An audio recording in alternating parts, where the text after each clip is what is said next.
Friends, मेरे YouTube channel English वे में आप सभी का स्वागत है।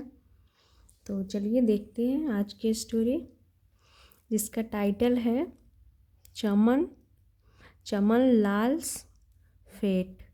तो चमन लाल का भाग, फेट का मतलब हो गया भाग, और यहाँ पे अपॉस्ट्रॉफी है और इसका मतलब हो गया चमन लाल का फेट यानी भाग। तो चलिए देखते हैं क्या चमन लाल का भाग्य है। चमन लाल वाज अ कबारी। तो चमन लाल था एक कबारी। कबारी यानी कि जंक डीलर। तो इसे इंग्लिश में बोलते हैं जंक डीलर यानी कबाड़ी वाला। तो चमन लाल एक कबाड़ी वाला था, यानी कि कबाड़ी वाला यानी उसका क्या काम होता है, पुराने सामान जैसे कि न्यूज़पेपर, बॉटल्स, इन सभी चीज़ों को, बेकार की चीज़ों को खरीदना और उसे दूसरे डीलर के पास बेचना, कबाड़ी डीलर के पास बेचना। तो यहाँ तक हो गया। हु यानी कि जो, use to go from door to door to buy old useless things, newspapers and empty bottles.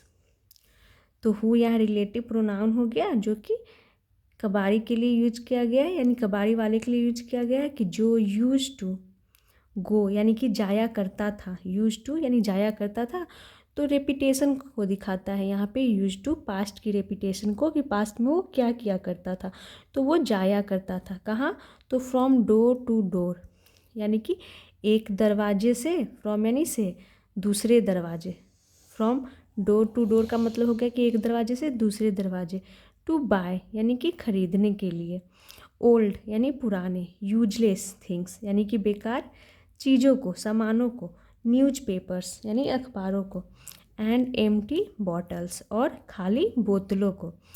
He would sell all his collected junk to the junk dealer in the evening every day. He would sell यानी कि वह बेचा करता था।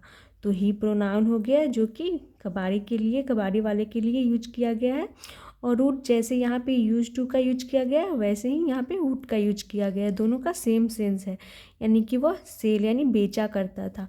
All यानी सभी, his collected junk यानी कि अपने सभी इकट्ठा किए हुए, जंक यानी वही कूड़ा जो था, कबाड़, उसे इकट्ठा किए हुए कूड़े को, कबाड़ को, टू द जंक डीलर यानी कि कबाड़ी वाले को बेचता था। इन द इवनिंग यानी शाम में, एवरी डे हर रोज, वन डे एक दिन, he was buying the rejected material of a house, एक दिन, ही वाज बाइंग यानी वह खरीद रहा था द रिजेक्टेड मटेरियल। तो रिजेक्टेड मटेरियल का मतलब हो गया कि बेकार के चीज़ों को, ऑफ अ हाउस यानी कि एक घर का बेकार की चीज़ों को वो खरीद रहा था एक दिन।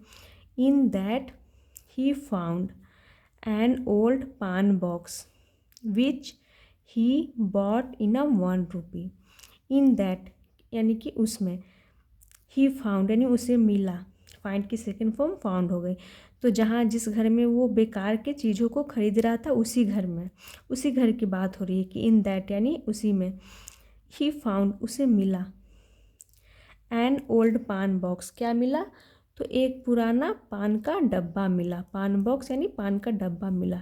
विच ही बॉट यानी विच का मतलब हो गया जिसे, ही बॉट यानी कि उसने खरीदा। तो बाय की सेकेंड फॉर्म बॉट हो गई।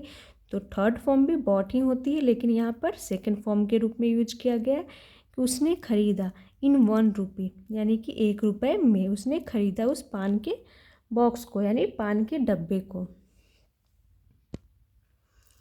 Another house owner took a fancy to the pan box Chaman had bought from the first house। तो अनदर हाउस ऑनर यानी जो अन्य दूसरे घर का जो ऑनर था, मालिक, टुक a fancy. Took a fancy का मतलब ये हो गया कि उसे पसंद आया, दूसरे घर के ऑनर को पसंद आया। द पान बॉक्स कौन सा, तो वो पान बॉक्स यानी पान का डब्बा पसंद आया। चमन हैड बॉट यानी कि चमन हैड बॉट यानी चमन ने खरीदा था। फ्रॉम द फर्स्ट हाउस, यानी कि पहले घर से। तो जो पहले घर से चमन के द्वारा ख़रीदा गया था पान बॉक्स, वो दूसरे घर के ऑनर को यानी मालिक को पसंद आया। He bought it for 5 rupees from Chaman. He bought उसने ख़रीदा, इट तो इट प्रोनाउन हो गया उस पान के बॉक्स के लिए, फॉर 5 रुपीज़ यानी कितने में ख़रीदा, तो 5 रुपये में। और यहाँ पे सेकंड फॉर्म के रूप में यूज किया गया उसने ख़रीदा, और यहाँ पर देख सकते हैं थर्ड फॉर्म के रूप में यूज किया गया है, हैड के साथ थर्ड फॉर्म, यानी उसने ख़रीदा था, यानी पास्ट परफेक्ट के रूप में यूज किया गया है। तो पास्ट परफेक्ट में हम हैड के साथ थर्ड फॉर्म का यूज करते हैं। तो यहाँ तक हो गया he bought it for 5 rupees, यानी कि उसने कितने में ख़रीदा, 5 रुपीज़ यानी 5 रुपये में, फ्रॉम चमन से, यानी चमन जो ये जंक डीलर था उससे 5 रुपये में वो डब्बा ख़रीदा। After the departure of the कबाड़ी, आफ्टर द डिपार्चर यानी कि चले जाने के बाद, डिपार्चर मतलब हो गया कि उसके जाने के बाद, ऑफ द कबाड़ी किसके जाने के बाद, यानी कि उस कबाड़ी को जाने के बाद।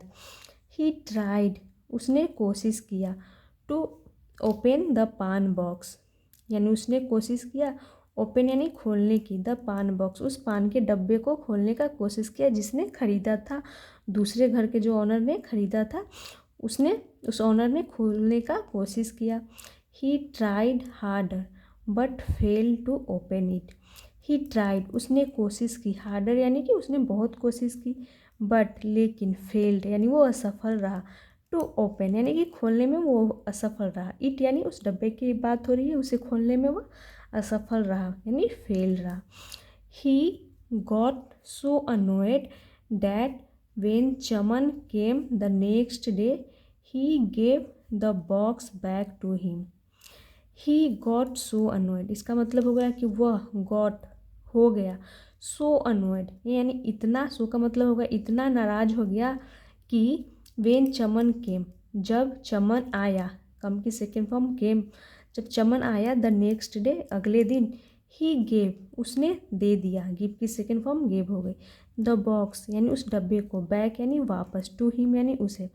तो उस मतलब कि वो जो ख़रीदा था दूसरे घर का ऑनर, वो इतना ज़्यादा नाराज़ हो गया क्योंकि वो खोलने में असफल रहा उस बॉक्स को, कि दूसरे दिन जब वो आया कबाड़ी वाला, वो उसे वापस दे दिया।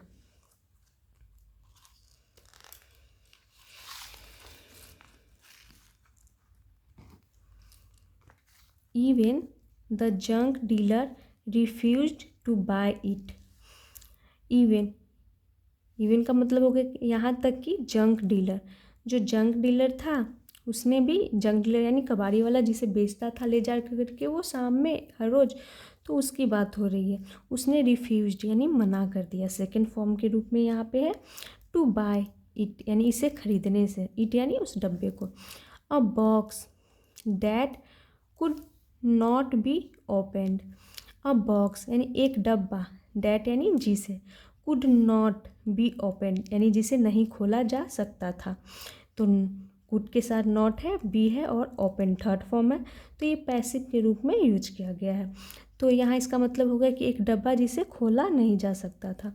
द नेक्स्ट डे यानी अगले दिन, वाज संडे तो अगला जो दिन था वो क्या था, संडे था यानी रविवार था।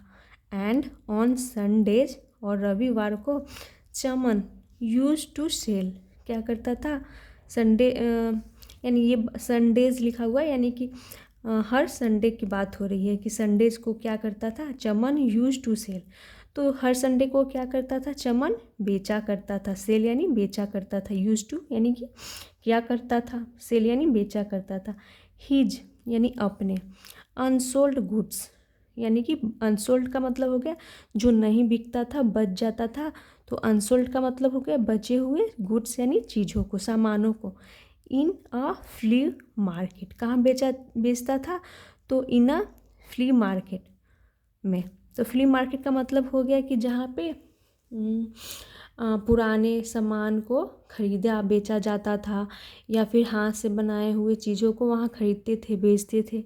तो वहाँ पर वो जाता था बचे हुए चीज़ों को बेचने के लिए।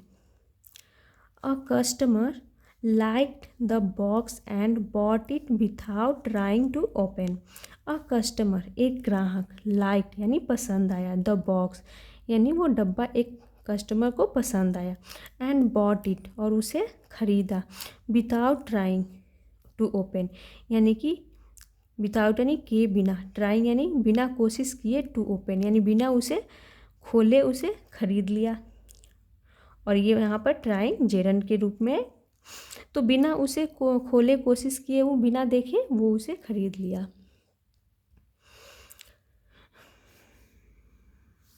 ट्राइंग टू ओपन इट यानी बिना उसे, इट यहाँ बॉक्स के लिए यूज किया गया।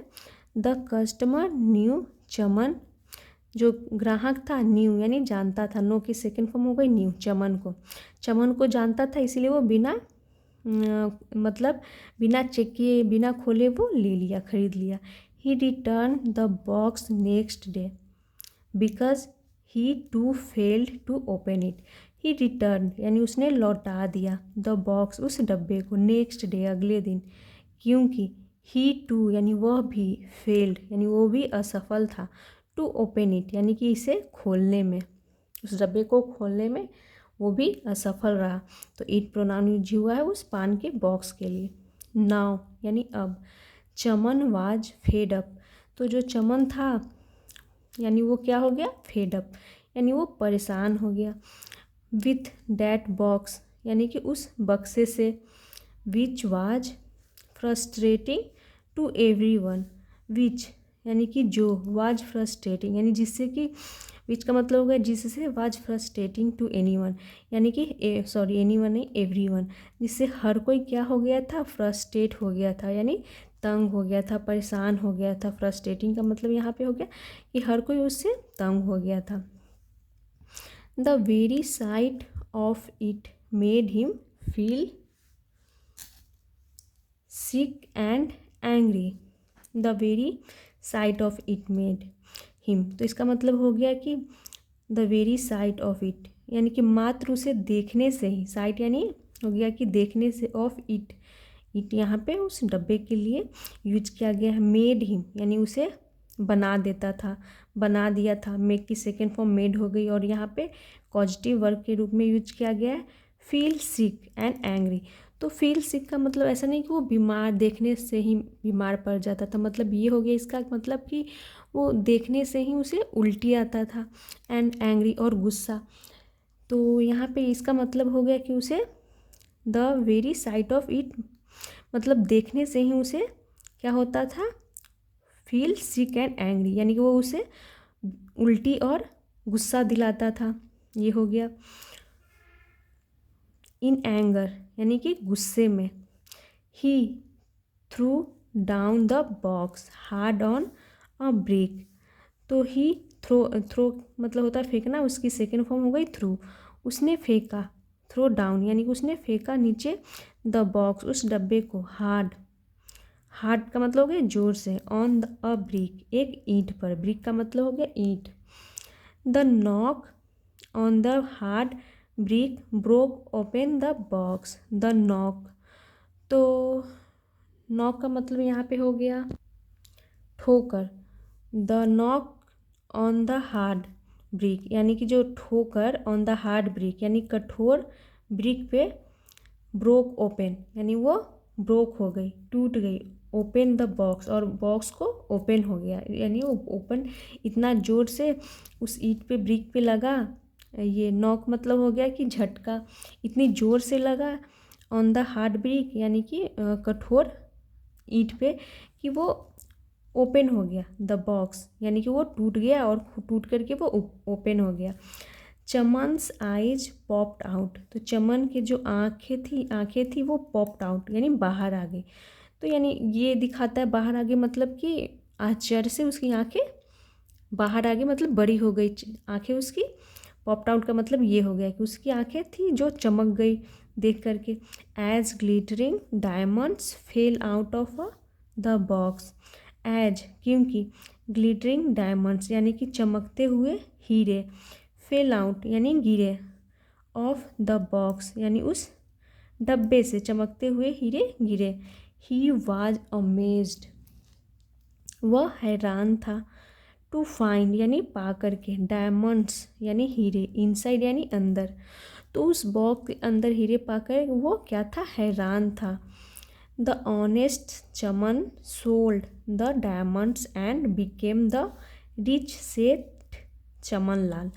तो द ऑनेस्ट चमन यानी जो ईमानदार चमन था, सोल्ड बेचा, द डायमंड्स उन हीरो को, एंड बिकेम और बन गया, द रिच सेठ अमीर सेठ बन गया, चमन लाल। तो वो उन हीरो को बेच करके अमीर सेठ चमन लाल बन गया।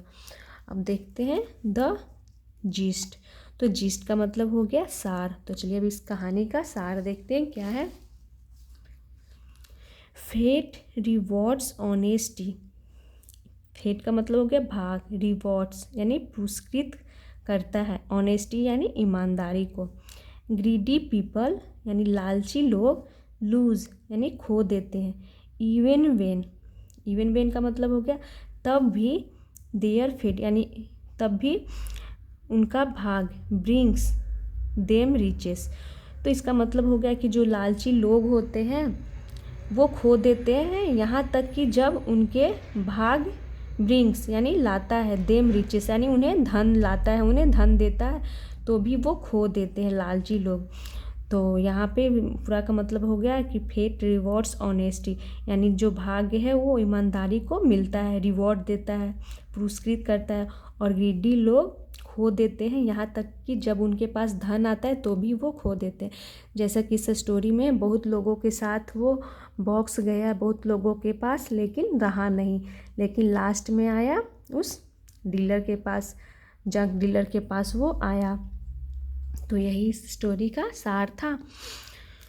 तो अगर वीडियो अच्छी लगी हो तो इसे लाइक करें, और ऐसे ही और वीडियोस देखने के लिए मेरे चैनल को सब्सक्राइब करें। Thanks for watching.